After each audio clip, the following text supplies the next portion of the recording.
What if I told you that quitting sugar for just 30 days could completely reset how your body feels, thinks, and even craves food? Would you actually try it? In the first few days, things don't feel amazing. Your body notices the change instantly, and those sudden sugar cravings hit harder than you expect, almost like a habit breaking. You might feel tired, maybe even a little irritated.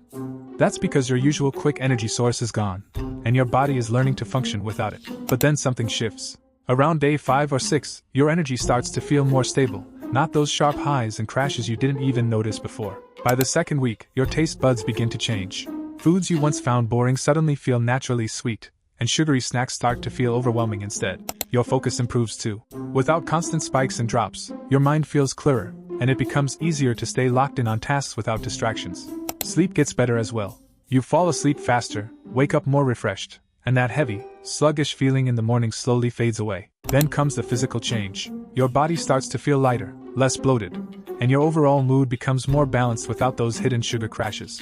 By week 3, cravings lose their power. What once felt irresistible now feels optional, like your brain is no longer being controlled by constant sugar signals. And here's the surprising part: your relationship with food changes.